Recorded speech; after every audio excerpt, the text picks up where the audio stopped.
네, 여러분 안녕하세요. 저는 북한에서 태어났고요. 2019년에 한반도의 DMZ라는 곳을 건너서 대한민국으로 귀순을 했습니다.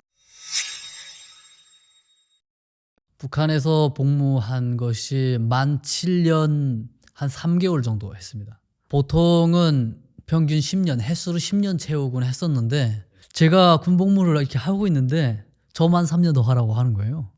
총 쏘고 이런 실전 경험은 없죠. 실탄 사격을 1년에 6발 정도 해요. 동계 훈련에 3발, 하계 훈련에 3발. 접는 건설하는 부대는 그 친구들은 총도 없어요. 지 총이 어디인지도 몰라요. 특수부대는 가기 싫어하는 부대 중에 하나거든요. 자기가 뭐 북한 같은 경우는 나 갈래 해서 갈 수 있는 것도 아니에요. 머리가 단순하고 그리고 키가 좀 크고 육체적으로 좀 준비된 친구들을 거기 보내거든요. 그래서 상대적으로 봤을 때 신체적으로 조금 피지컬이 좀 크다 이렇게 볼 수가 있죠. 뭐 현대전을 영상으로 본다던가 아니면 그와 같은 비슷한 상황 속에서 훈련을 해야 되는데 뭐 그런 걸 볼 데가 없거든요.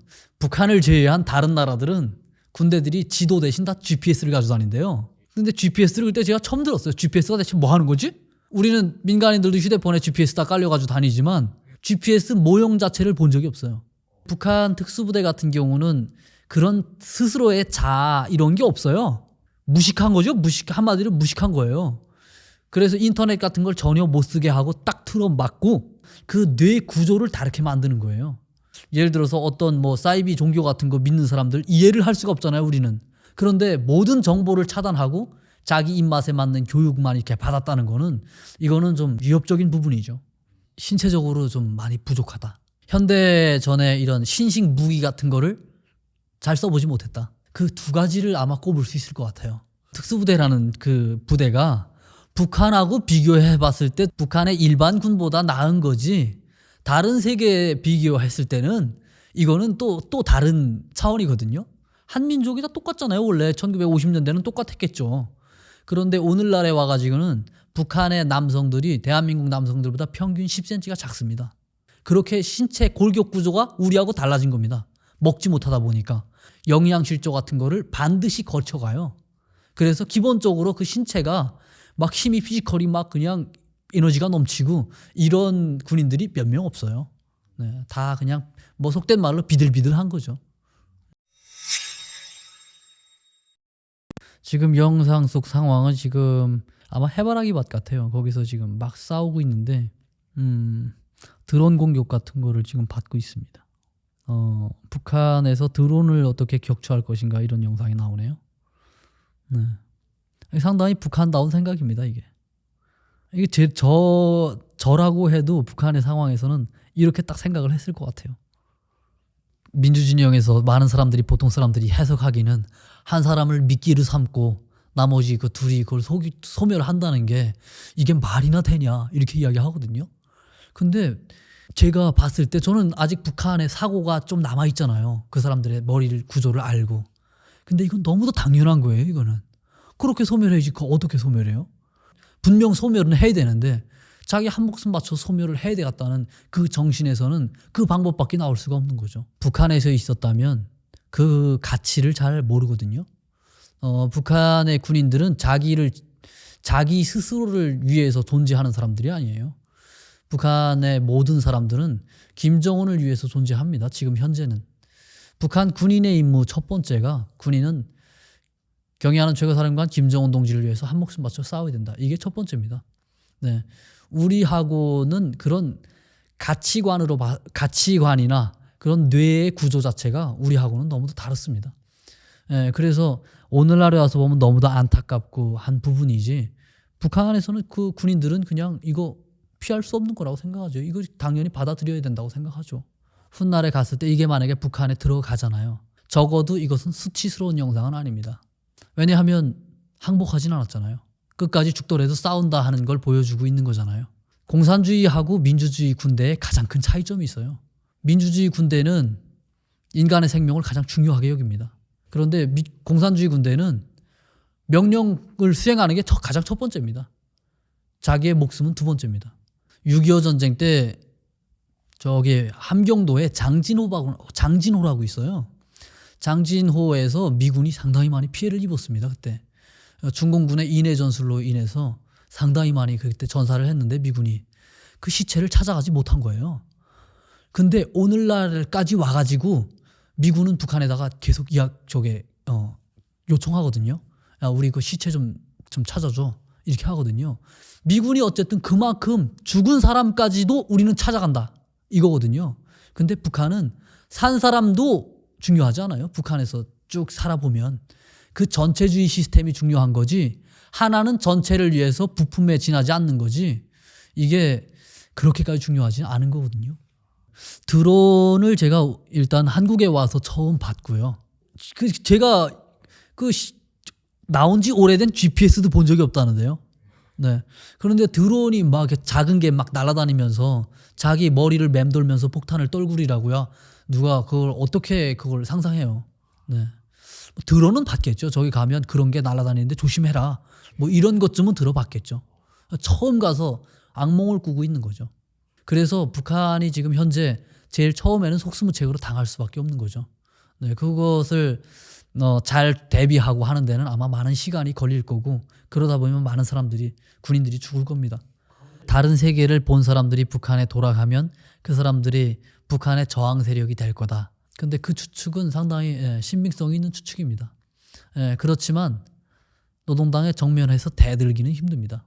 왜냐하면 그 사람들이 만약에 돌아가서도 진짜 최하의 바닥을 산다면 어떻게 하나 대들고 싶겠죠.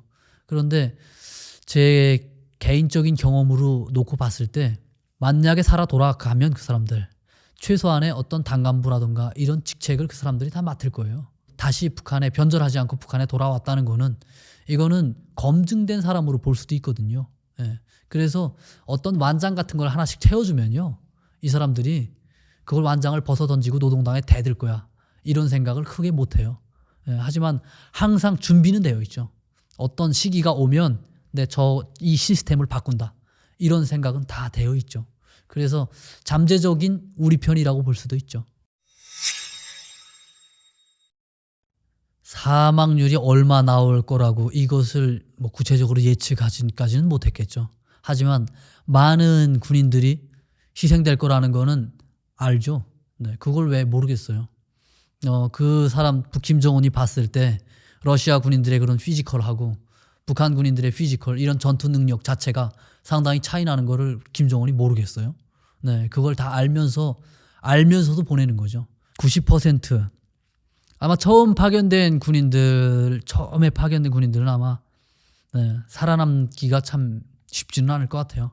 네, 그렇지만 그들이 받은 교육이라든가 이런 것을 미루어 봤을 때 그들이 결코 두 손 들고 그냥 가만히 항복할 존재들은 아니다고 볼 수가 있죠. 언어 장벽에 대해서 뭐 언급하시는 분들도 있으리라고는 봅니다만, 전쟁에서 이게 막 하는 게 이 독서 토론이 아니에요. 이거는 그냥 전쟁 언어가 단순합니다. 공격, 숨어, 뭐 쏴, 뭐 왼쪽 오른쪽 퇴각, 뭐 이거면 뭐 다 되는 거거든요. 네, 그래서 언어의 큰 장벽은 저는 없으리라고 봅니다. 일주일이 아니라 그냥 하루면 그건 뚝 맞춥니다. 그냥 하루면. 지금 아시아권 국가에서 러시아어를 배우는 그런 교육기관, 이것이 아마 상대적으로 북한이 가장 많은 곳 중에 하나일 거라고 봐요, 저는. 네. 왜냐하면 오래전부터 북한은 러시아하고 우방이라고 믿어왔었고, 그리고 영어를 배우기 전에 또 과반수가 러어를 배웠어요. 네. 그래서 그런 언어, 뭐 통역사 이런 거를 꽤 많이 보냈을 거예요. 러시아 언어 되는 사람들은 그 우선권으로 그냥 아마 거기 갔을 거라고 봅니다. 네, 그래서 어떤 큰 틀에서 지휘하고 능력 이런 설명하고 브리핑하고 하는 데는 크게 뭐 문제될 건 없다고 봅니다. 그것까지는 제가 잘 모르겠지만 러시아 군인들보다 저는 북한 군인들이 잘 싸울 거라고 저는 생각하거든요. 그 전투 실력 차이에서 전황을 뭔가 막 역전시키고 하는 그런 차원이 아니라 싸우고자 하는 의지가 러시아 군인들보다 많을 거다고 저는 생각을 해요. 왜냐하면 러시아 군인들은 전 세계 돌아가는 걸 다 알아요. 그 사람들은 스마트폰, 인터넷 다 쓰면서 지들이 우크라이나에 쳐들어간 것이 정당하지 않다는 거, 이런 것까지 생각할 수 있는 사람들이거든요. 그런데 북한 군인들은 어떻게 돌아가는지 모릅니다. 그냥 미제가 주축으로 하는 저기 우크라이나 전선에 가서 우린 반미 전선 얘네를 막아야 된다. 쟤네가 싸워라 하니까 그냥 가서 싸우는 거거든요. 심리적인 변화 많이 죽고 하면은 네, 그에 따르는 두려움도 많겠죠. 많겠지만 뭐 어떻게 하겠어요. 돌아가도 죽고 네. 뭐 제대로 안 싸워도 죽고 뭐 죽는 건 매한 가지거든요. 수치스럽게 죽겠냐 아니면 영웅적으로 죽겠냐 이렇게 봤을 때 영웅적으로 죽고 그렇게 세뇌교육을 트레이닝을 받았으니까 그냥 뭐 돌아갈 수는 없는 거죠. 예를 들어서 한반도라면 상당수가 투항할 거라고 보거든요. 아마 뭐 50% 이상이 막 넘어올 거예요. 그냥 떼를 져서 넘어올 거예요. 우리한테 대한민국한테. 그런데 전선 상황이 여기가 아니고 저기 어디 유럽에 가서 싸웁니다. 뭐 투항했다고 해도 지가 그 세계에 가서 환영을 받을지 안 받을지 그건 그 누구도 모릅니다. 언어도 되지 않고 이러다 보니까 그런 투항의 의지 자체가 좀 상당히 낮은 것만은 분명하고요. 그리고 만약에 우리 군하고 딱 붙었다면 우리는 그에 맞는 맞춤 심리전이 들어갈 겁니다. 그런데 우크라이나에서 하는 그런 심리전 같은 걸 보면 북한의 그 군인들의 심리를 디테일하게 파악을 하지 못하다 보니까 적절하지 않은 그런 부분들이 있어요. 예를 들어서 전단지를 뿌린 걸 제가 그 중에 하나를 보니까 김일성 수령이 당신들이 여기 와서 싸우는 거를 바라지 않았을 겁니다. 뭐 이런 내용도 있더라고요. 혹시 그 심리전을 할 때 좀 지극히 자본주의적으로 다 접근할 필요가 있거든요. 그런데 똑같이 싸우고 러시아 군인들은 싸우고 돌아가면 이만한 돈을 받고 돌아간다. 근데 너네는 싸우고 돌아가면 얼마나 돈을 받을 것 같냐? 이게 너네 그 체제가 잘못됐기 때문에 너네가 그런 돈을 받지 못하는 거다. 목숨 바쳐 싸우고도 너네가 그런 대가를 받지 못하는 게 그 체제 때문이다. 그 체제를 위해서 싸우겠냐? 이렇게 하면 생각이 바뀌는 거죠. 네, 그런 접근을 해야 되는데 우크라이나에서 그런 접근을 아직까지는 잘 하지 않는 것 같아요. 우선은 첫째, 제가 북한에 있다면 러시아를 가고 싶어 했을 것 같아요. 그게 전장이 많이 죽는다는 거 알면서도 가고 싶어요. 왜냐하면 북한에서는 스스로의 그 지옥 같은 삶을 자살도 자체로 할 수가 없거든요. 스스로의 목숨을 끊으면 노동당이 싫어, 노동당에 대한 반항이야? 이렇게 나오거든요. 그래서 이왕 죽을 것 같으면 진짜 러시아에 가서 다른 세계도 보고 그리고 최소한의 러시아에 가면 북한보다 상황이 나아요. 아무리 죽고 살고 하는 문제지만 북한에 있는 군인들이 진짜 전장터를 방불케 하거든요. 제대로 먹지도 못하고 그냥 상상을 초월하지 못할 정도로 힘들어요. 그런데 러시아 가면 빵에다 고기 같은 거를 좀 먹을 수 있는 그런 희망도 있거든요. 제가 북한에 있을 때 한 사람이 배 타고 러시아 해역까지 가서 오징어를 잡다가 러시아 그 해양 경찰에게 잡혔어요. 잡혀가지고 사람이 감옥에 간 거예요. 감옥에 갔는데 그 사람이 감옥 갔다가 돌아와가지고 딱 이런 얘기를 해요. 야, 러시아에는 감옥 가니까 버터를 주더라. 제가 북한에서 그냥 열심히 뭐 감옥도 아니고 그냥 평범하게 살면서 버터를 한 번도 못 먹어봤거든요. 근데 러시아는 감옥도 버터를 준다는데 일반 사람들은 가면 어떻게 먹는다는 거예요? 네. 그러니까 러시아에 대한 환상이 다 있어요. 북한 사람들은. 벌목을 가는데 러시아에 많은 사람들이 갔다가 돌아오는 사람들은 그에 해당한 돈을 이제 벌었잖아요. 아마 절반도 못 받을 거예요. 네, 노동당에 다 뺏기고 한 절반도 못 받는데 그것마저도 주변 사람들이 그 사람을 보면 동경의 대상이거든요. 그러니까 굳이 러시아를 안 가겠다고 마다할 필요가 없죠. 그리고 만약에 러시아에 제가 파견돼 갔다면 열심히 싸워야죠. 네. 뭐 새끼가 뭐 한번 태어났으면 진짜 열심히 싸우고 죽냐 사냐 한번 해보고 하는 거죠. 과거에는 그랬어요. 그 부모님들이 군대를 10년 뭐 13년 이렇게 내보내면서 그 자녀들에게 야 나가서 영웅이 돼서 돌아와라. 뭐 그랬어요. 부모님들도 다 세뇌 받은 사람들이에요. 그러니까 그렇게 했는데 최근 연간에는 야 다 그따위 다 걷어치우고 살아 돌아와라. 네, 이런 쪽으로 바뀌었어요. 바뀌긴 했지만 지금 뭐 북한의 그 상황이 살아 있어도 그 값이 아니거든요. 사람마다 뭐 이거는 좀 다를 것 같아요. 이 질문은 좀 어렵네요. 보상을 얼마나 해줄지는 모르겠습니다. 그걸 보상이라고 해야 되는지도 모르겠어요. 그러니까 예를 들어서 그런 거예요. 나가서 죽었는데 너네 아들 죽었어 하고 마지막에 열사증이라는 걸 하나 건네줍니다. 뭐 좋아야 무슨 어디 진짜 최고로 받아 영웅칭호 하나 받는 거예요. 영웅칭호 받으면 그 사회적으로 저 집의 영웅이래 이러면 끝이에요. 그리고 1년에 뭐 다른 사람들은 쌀을 공급 못 받으니까요. 그런 집에 쌀 한 10kg 뭐 많이 주면 쌀 50kg 이렇게 주면 거기서 만족감을 느끼는 거죠. 네. 아들 쌀 50kg에 바꾼 거죠. 네. 근데 우리 여기 대한민국에서 봤을 때는 쌀 50kg 그거 뭐해? 하루 종일 알바하면 그냥 쌀 50kg 사는데 이렇게 생각하지만 북한의 과반수의 사람들이 많은 사람들이 이 먹고 사는 게 진짜 이 전선이에요 이게. 그래서 쌀 50kg 받으면 이걸 큰 거로 생각해요. 세계가 김정은을 악마화하는 부분은 있습니다. 하지만 그도 분명한 인간이겠죠. 인간이어서 뭐 조그만한 가책 같은 거는 느끼겠죠. 네, 그것마저도 안 느끼면 진짜 사람 새끼가 아니죠. 네. 하지만 자기에게 돌아올 다른 게 더 중요한 거죠. 자기 체제의 공고성을 위해서 뭐 돈을 벌어올 수 있는 사람들, 무기 개발에 필요한 어떤 기술이라던가, 그리고 북한이 비행 훈련 이런 걸 못 하거든요. 왜냐하면 연유가 없어요. 그런데 러시아가 지금 요 최근 연간에 전쟁을 하면서 국제 봉쇄가 지금 되고 있잖아요. 그래서 그 석유 수요가 뭐 과거하고는 좀 다르거든요. 그런 거 남는 뭐 기름 같은 거 북한에다 좀 넣어주고, 그러면 북한에 부족했던 공군력 같은 것도 좀 끌어올리고, 네, 이런데 김정은은 그런 데서 만족을 하는 거죠. 대중의 전반적인 여론은 지금 노동당에 대해서 그렇게 막 열광하는 그런 분위기가 아닙니다. 확 변해라, 노동당 좀 무너져라 하는 사람들이 많습니다. 많지만 그 사회 분위기상 노동당이 어떻게 표현을 못합니다. 표현을 못하고 그곳에 가서 이제 뭐 많은 아들 딸들이 죽잖아요.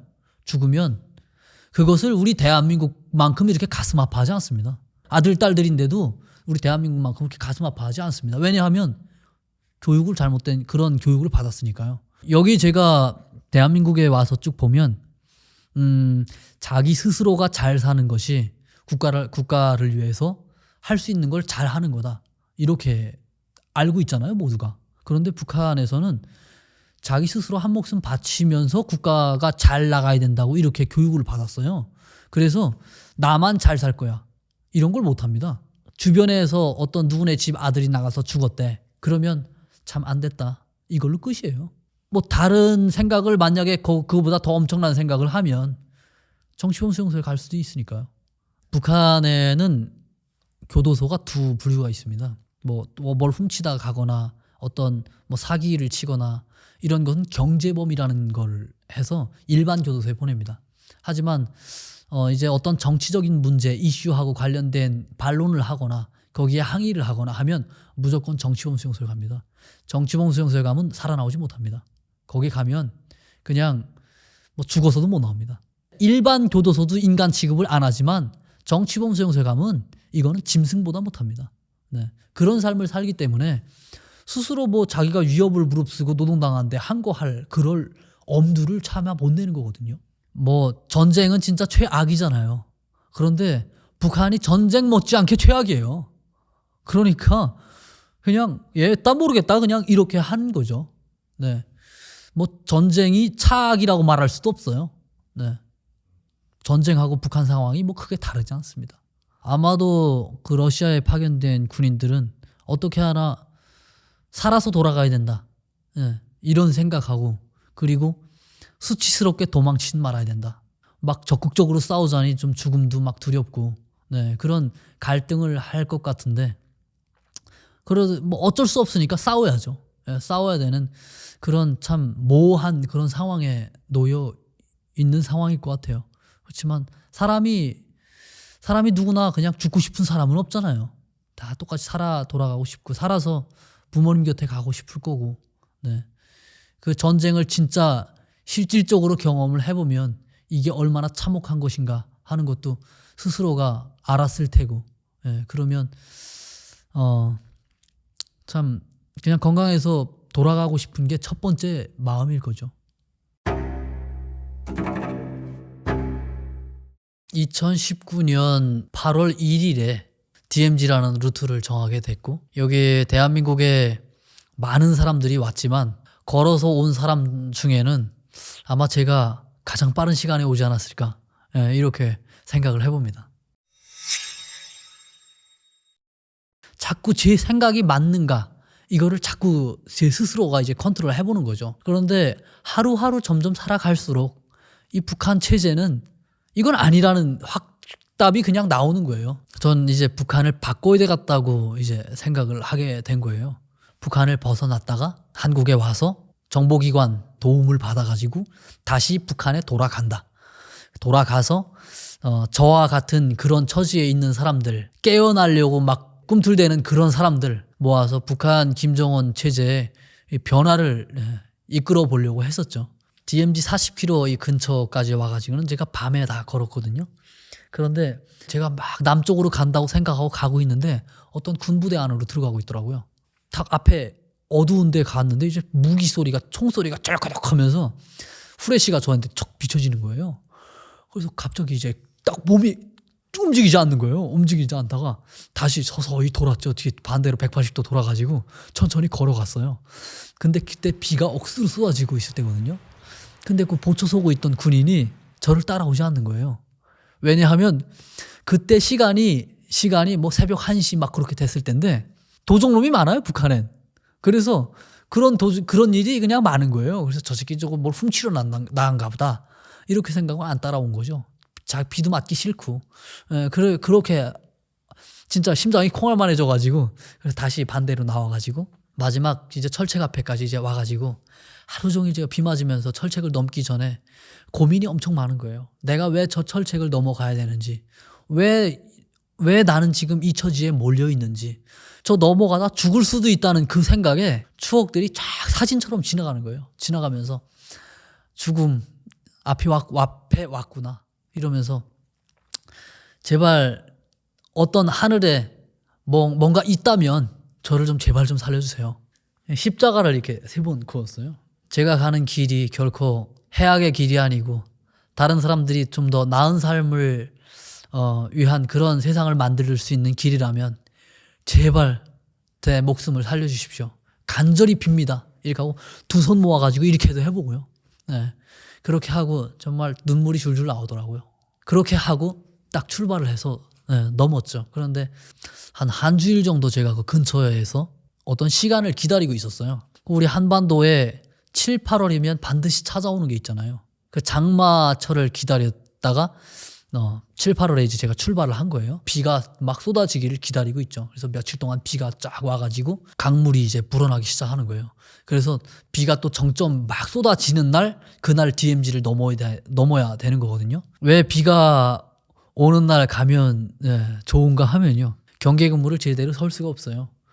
들리지도 않고 보이지도 않거든요. 그리고 어떤 물줄기를 따라 내려가면 거기에는 지뢰가 아마 없을 것이다, 이렇게 단정을 짓고 갔죠. 그 강줄기를 따라 이제 쭉 내려가는 그 과정에 큰 댐을 막아놨더라고요.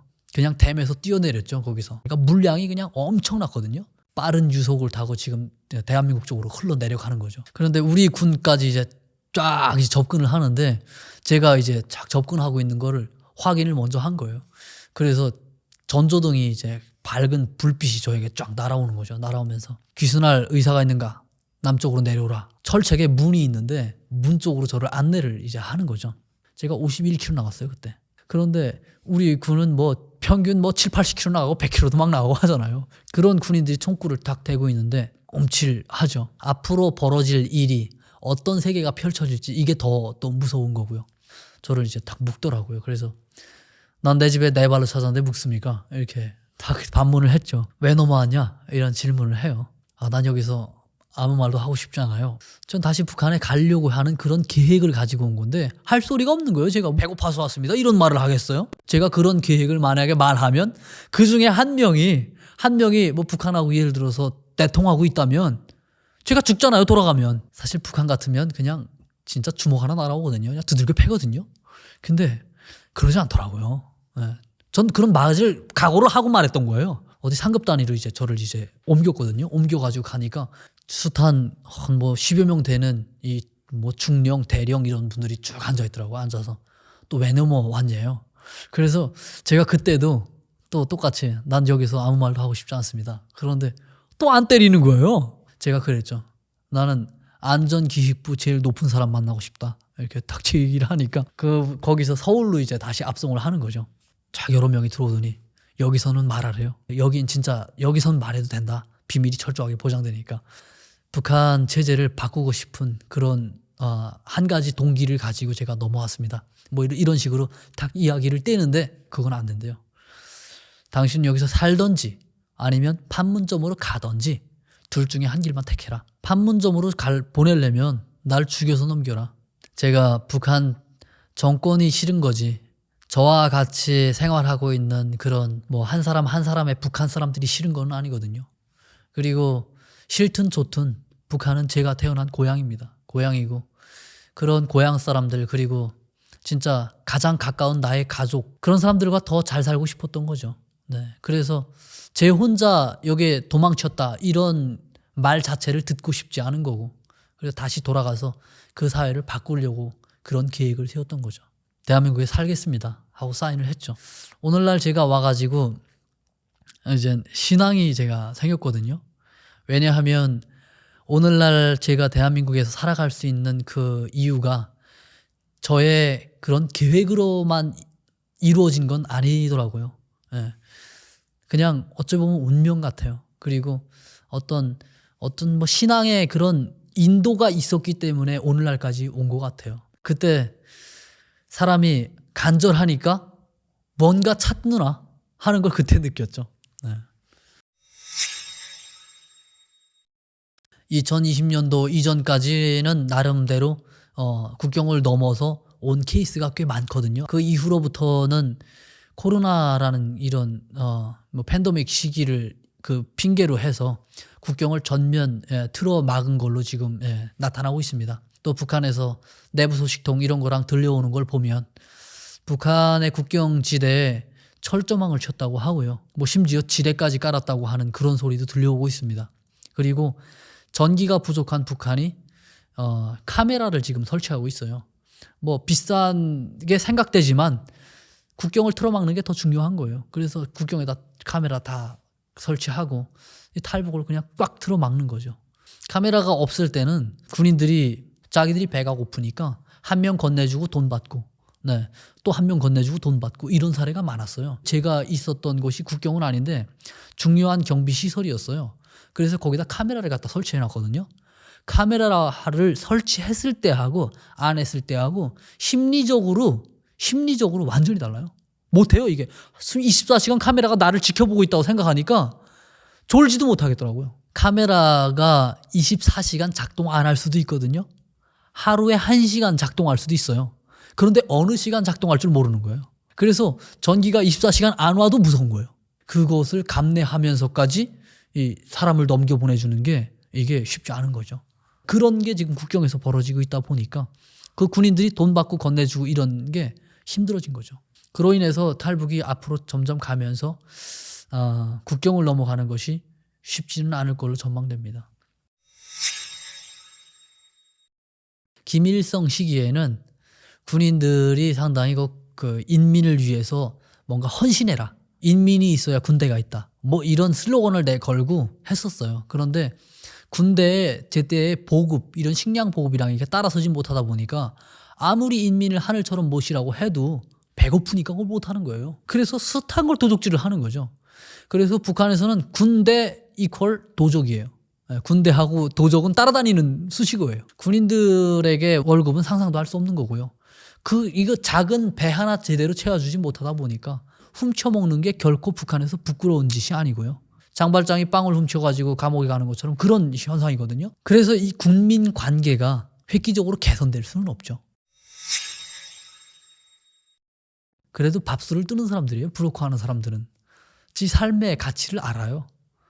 돈보다 지 생명이 아깝다는 걸 아는 사람들이거든요. 지금 오늘날에 막 그냥 꽉 통제를 하고 있는데 목숨을 내걸 정도로까지 위협을 감수할 수가 없는 거죠.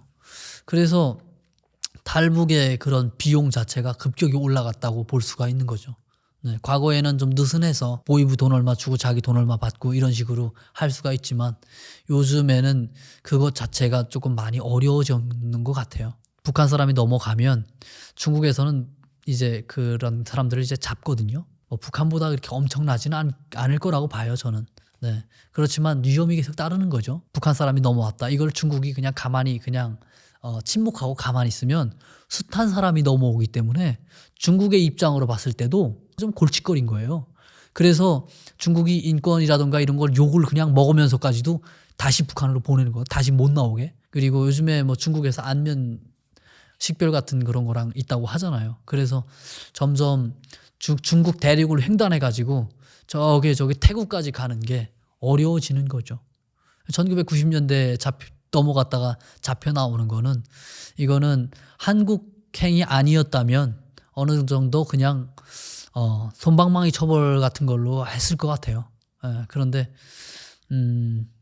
요즘 시점에 도망가려고 했다. 그러면 좀 저는 상상할 수 없는 그런 처벌이 따를 것 같아요. 쥐도 코너에 몰리면 고양이를 문다고 하잖아요. 북한 사람들이 지금 워낙 밟히고 살다 보니까 그 반항 정신들이 그냥 이제 막 분출되기 직전인 거예요. 그렇게 하면 김정은 정권은 더 눌러요, 더. 지난번에 김정은이 어떤 군부대 사격장 가가지고 군인들이 막 사격을 하는데 뒤에서 또 경호원들이 이제 총을 걸고 사격하는 군인들을 이제 주시하는 그런 장면을 공개를 했어요. 이런 모습은 과거에도 계속 있었던 거예요, 원래. 요즘 들어서 있는 게 아니고 과거에도 있었어요. 하지만 그걸 공개는 안 했죠. 지도자의 그런 따뜻한 성품, 네, 이런 것만 보여줬던 건데 위압적인 사진 이런 거랑 보여주면서 너네 대들면 죽어 그냥. 네, 그런 메시지를 보내주기 위한 그거라고 저는 이렇게 풀이를 합니다. 더 어려워지면 어려워졌지 한반도가 지리적 위치를 봤을 때 중국이 계속해서 지금 북송을 시키고 있고 그리고 러시아도 지금 북한하고 짝짝꿍이 하고 있고 양쪽 면은 진짜 뭐 바다고 엄청난 바다고 대한민국의 DMZ 이런 게 그냥 감옥 그 자체거든요. 네, 그래서 쉽지는 않을 것 같습니다. 보복하죠. 네. 근데 그 정도가 노동당을 얼마나 정통을 그 급소를 찌르냐 이에 따라서 보복할지 말지가 결정되겠죠. 저보다도 다른 사람들이 또 있어요. 다른 나라에서 대사하던 사람들이 넘어오고 뭐 김정은 비판도 하고 뭐 저보다도 그런 사람들이 먼저 우선권 아니겠어요? 네. 뭐 저는 그냥 김정은 체제 당연한 걸 비판하는 것밖에 없잖아요. 저만큼 비판은 누구나 다 하고 있잖아요. 네. 그래서 뭐 저에게까지 막 돈을 써가지고 어떻게 할 그럴 거는 없죠. 뭐 나름 제가 정신력 하나 붙들고 살아갑니다. 뭐 제가 뭐 돈이 없지 가오가 없겠습니까? 그래서 두렵고 한 그런 건 없습니다. 자, 네, 그냥 제가 노력하는 것만큼 무엇이든지 다 결실을 이끌어낼 수 있다고 저는 믿고 있기 때문에 전 지금 제가 대한민국에 살아가면서 북한에서 태어난 것이 어찌 보면 다행스럽구나 할 때가 있습니다. 지금 제가 누리고 있는 뭐 자유라고 해야 될까요? 기회들이 북한에서 태어났기 때문에 더 감사하게 느껴진다고 보거든요. 그렇게 뭐 북한에서 태어난 걸 막 원망하고 그러지는 않습니다. 탈북이 어려워지는 것만은 분명하지만 또 나름대로 그 간절한 만큼 또 새로운 대안이 또 생겨나게끔 그게 또 인간 세상 아니겠어요? 네. 지금 현재 북한의 상황이 그 신분 사회를 다 만들어 놓고 과반수의 인민 대중을 노예 취급하고 농사를 짓고 벼농사를 짓고 자기가 쌀을 못 먹고 이런 상황이거든요. 그래서 전쟁이 일어나면 북한 정권이 좀 그 상황에서 좀 없어지고 좀 더 나은 삶이 좀 펼쳐지지 않을까 그런 일말의 희망으로 그런 생각을 하고 있는 거죠. 진짜 최악에서 살다 보니까 좀 차악을 선택해볼까 하는 거죠. 네, 저는 전쟁이 일어나길 바랬습니다. 제가 북한에서 군대에 있을 때 2015년쯤인가 정세가 긴장했어요. 그때 신발도 못 벗고 잤거든요. 모든 이제 경계 근무 나가는 거를 2배로 증강해가지고 다 내보내고 일체 어떤 농사일 다 안 하고 다 그냥 전쟁 준비 딱 이렇게 하고 있으라고 이렇게 했어요. 근데 제발 좀 전쟁 좀 일어나라 이런 그런 생각이 들더라고요. 왜냐하면 북한의 그 상황이 처참하기 때문에 이런 상황을 좀 뭐가 됐든 제발 좀 바꿔달라는 그런 한 가지 생각 때문에 전쟁이 그 두렵다는 건 무섭다는 건 알면서도 지금의 상황을 모면하기 위해서 전쟁 좀 일어나라 이런 생각을 했었던 적이 있습니다. 남북한 모두가 전쟁이 일어날 수 있는 잠재적 구역은 서해 바다로 보고 있습니다. 그 확률이 상당히 높다 하는 거죠. 그게 90% 가까이 된다고 보는 거죠. 서해안은 지형학적으로 구불구불하고 그리고 이것에 6.25 전쟁이 끝나고 북방 한계선이라는 라인이 있어요. 우리는 NLL 이렇게 이야기하거든요. 북한은 절대 NLL 그 북방 한계선을 고수해야 된다 이렇게 하거든요. 근데 우리는 이미 백령도, 연평도 이런 섬들이 저게 북한 평양 근처 남포 이쪽에까지 쭉 들어가 있거든요. 북한의 입장으로 봤을 때는 비수와도 같은 거거든요. 그러다 보니까 그곳에서 어선도 많이 겹치는 일이 벌어지고 막 군사훈련도 하고 이러다 보니까 거기서 불꽃이 튈 거다 이렇게 보거든요. 동해바다는 라인이 확정적이에요. 거기는. 그래서 건덕지 잡고 늘어설 게 없는 거예요. 뭔가 저쪽에가 좀 애매하다 보니까 그곳에서 지금 일어날 것이다 하고 남북이 지금 전망을 하고 있는 거죠.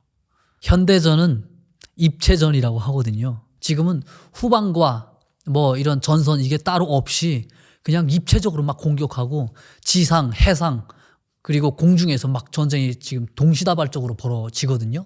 그런데 북한이 서해 해상에서 전쟁을 일으켰다고 해도 우리 대한민국이 모든 걸 제공권을 다 가지다 보니까 북한이 내려올 수가 없어요. 북한에서 제일 좋다 하는 전투기가 우리 군에서는 진짜 퇴역하려고 하는 전투기하고 비슷해요. 특수부대에 타는 비행기가 북한에서는 뭐 우뚜바 이렇게 이야기하는데 그 비행기가 쌍엽기 그게 돌 던지면 맞아요. 그 비행기에 진짜 딱 날아가는 거 돌 던지면 맞을 것 같은 비행기예요. 그거에다가 뭐 8명 뭐 이 정도 태워가지고 보내겠다고 하는데 못 내려오거든요. 그거 그 공군으로도 못 내려오고 해상으로도 못 내려와요. 우리는 저게 이지스함이라던가 완전히 세계적인 수준이거든요. 북한은 1990년대 이전에 새 배를 만든 적이 없어요. 그래서 전면전으로 확 내려오기가 상당히 힘들어졌다. 북한은 전쟁을 일으켜서 그 전쟁을 수행할 능력이 없습니다. 우리 대한민국은 전쟁은 할 수 있는 준비는 다 되어 있는데 전쟁을 할 의지가 없습니다. 김정은이 가끔씩 군부대 시찰 가면 지도 딱 펴놓고 뭐 부산, 포항 이렇게 가르치면서 그냥 때리겠다고 이렇게 이걸 공개를 하거든요. 이게 북한 인민들 보라고 하는 게 아니에요. 대한민국 인민들 보라고 하는 거예요. 대한민국 국민들은 지금 현재의 삶을 지키는 게 무엇보다 중요하기 때문에 전쟁을 하지 말자. 그런 여론을 만드는 거죠.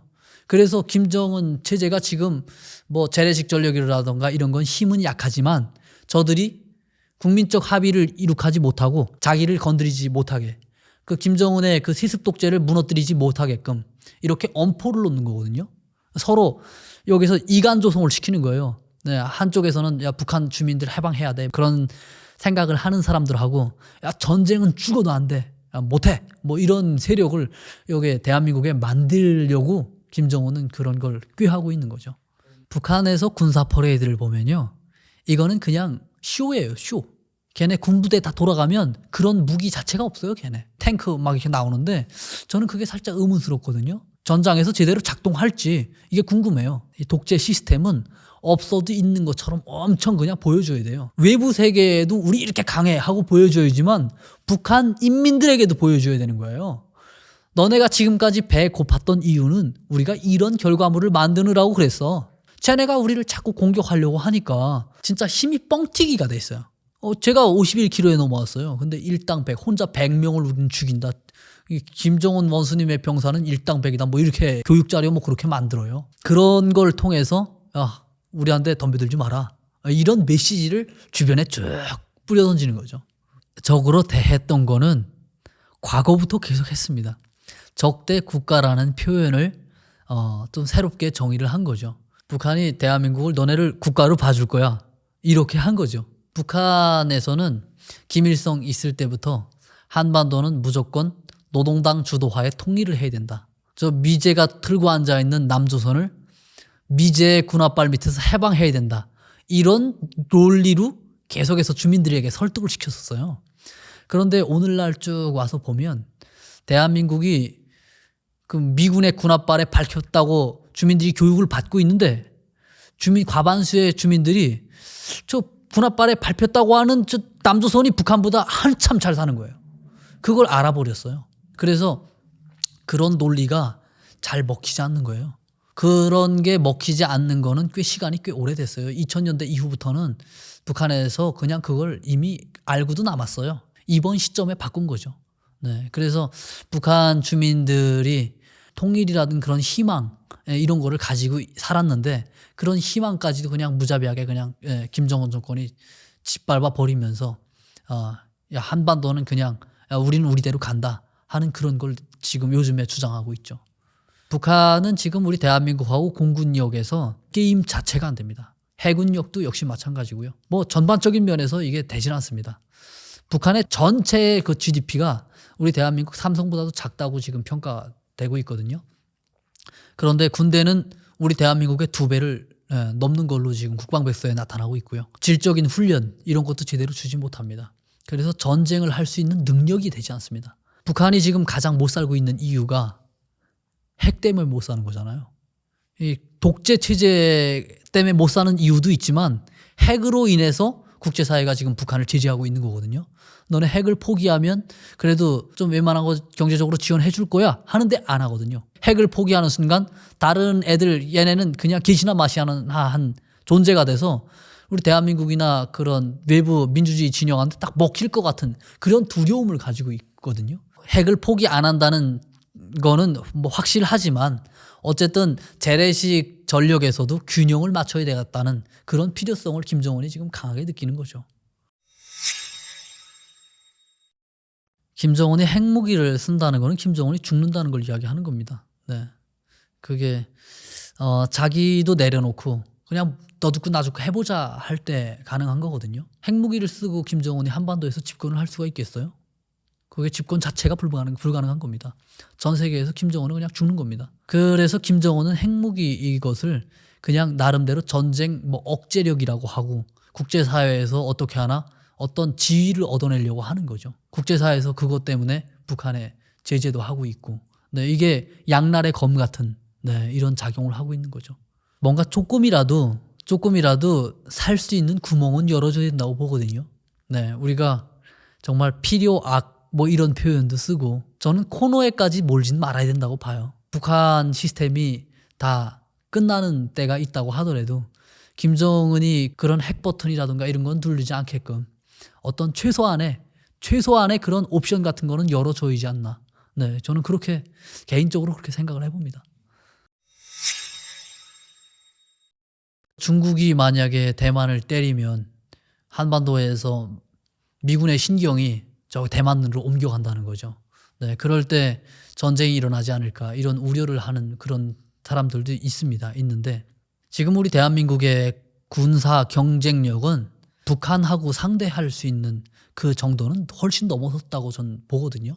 미군이 아무리 그쪽에 간다고 하더라도 우리를 선뜻 공격할 수는 없습니다. 한미동맹은 남북 관계의 그런 이런 균형을 위해서 존재한다기보다도 우리가 중국을 위해서 더 오래 견고하게 이어져야 된다고 보거든요. 왜냐하면 중국은 계속해서 한반도를 위협했던 진짜 직접적인 장본인이고 그리고 지금 현재도 여러 가지 우리 대한민국의 그 정치에 개입하고 여러 많은 문제를 지금 이야기하고 있습니다. 전쟁이 일어나는 90% 이상의 확률 쭉 사례를 놓고 보면 다 이웃 국가들이거든요. 저희 여기 대한민국이 저기 멕시코하고 전쟁할 일이 있어요? 없잖아요. 중국이 첫 번째고 그리고 두 번째가 일본입니다. 그리고 세 번째가 아마 러시아쯤 되겠죠. 그래서 우리가 중국을 견제할 수 있는 힘을 미국에서 가져오는 거죠.